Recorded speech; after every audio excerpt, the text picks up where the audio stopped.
ଖଡ଼ିଆଳରେ ପାଳିତ ହେଲା ଖାଟୁବାବାଙ୍କ ଜୟନ୍ତୀ ଉତ୍ସବ।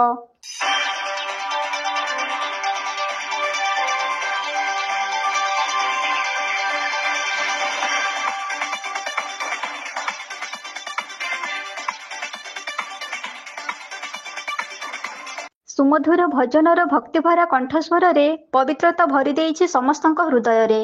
ସୁନାମଧନ୍ୟ କଣ୍ଠଶିଳ୍ପୀଙ୍କ ଯାଦୁରେ ବାନ୍ଧି ହୋଇଯାଇଛନ୍ତି ପ୍ରତ୍ୟେକ ବ୍ୟକ୍ତି। ସୁଦୂର ଉତ୍ତରପ୍ରଦେଶରୁ ଆସିଥିବା ପ୍ରସିଦ୍ଧ ଭଜନ ଗାୟିକା ଅଞ୍ଜଳି ଦ୍ୱିବେଦୀଙ୍କ ଉପସ୍ଥିତି ସମସ୍ତଙ୍କୁ ଆକୃଷ୍ଟ କରିଛି। ଆଧ୍ୟାତ୍ମିକ ପରିବେଶ ସୃଷ୍ଟି କରିଥିବା ଆକର୍ଷଣୀୟ ଭଜନ ପରିବେଷଣ ଖୁବ୍ ଉଚ୍ଚକୋଟୀର ହୋଇଥିବା ବେଳେ ଦର୍ଶକମାନଙ୍କୁ ଭଜନର ସାତ ସ୍ୱରରେ ବାନ୍ଧି ରଖିବାରେ ସଫଳ ହୋଇପାରିଛି। ବେଶ୍ ଚଳଚଞ୍ଚଳ ହୋଇଉଠିଛି ଭଜନର ମହାମାହୋଲ। ଗହଳ ଚହଳରେ ସ୍ଥାନଟି ଖୁବ୍ ସୁନ୍ଦର ଦେଖାଯାଉଥାଏ।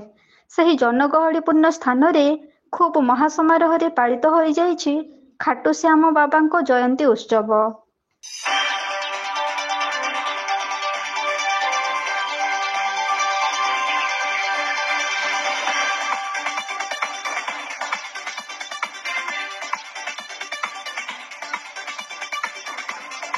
ନୂଆପଡ଼ା ଜିଲ୍ଲା ଖଡ଼ିଆଳ ବ୍ଲକ ଅନ୍ତର୍ଗତ ଅଗ୍ରେସନ ଭବନଠାରେ ପାଳିତ ହୋଇଯାଇଛି ଖାଟୁଶ୍ୟାମ ବାବାଙ୍କ ଜୟନ୍ତୀ ଉତ୍ସବ।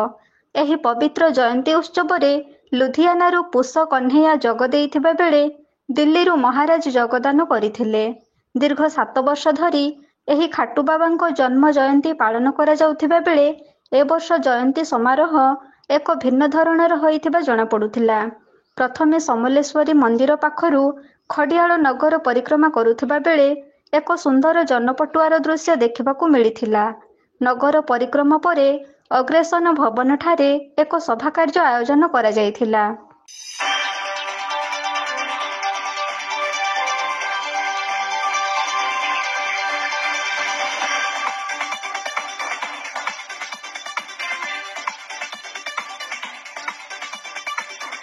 ଖୁବ୍ ସୁନ୍ଦର ମୁହୂର୍ତ୍ତ ମଧ୍ୟରେ ଖାଟୁଶ୍ୟାମ ବାବାଙ୍କ ଜନ୍ମ ଜୟନ୍ତୀକୁ ଆନନ୍ଦ ମନରେ ପାଳିତ କରୁଥିବା ଦୃଶ୍ୟ ଦେଖିବାକୁ ମିଳିଥିଲା। ସମସ୍ତଙ୍କ ମନରେ ଭରି ଯାଇଥିଲା ଭିନ୍ନ ଏକ ଚିନ୍ତାଧାରା।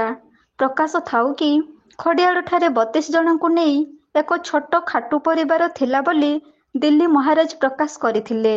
ଖାଟୁ ବାବାଙ୍କ ଏହି ଜୟନ୍ତୀ ଉତ୍ସବରେ ଆଖପାଖର ଅନେକ ଲୋକ ଯୋଗ ଦେଇଥିଲେ।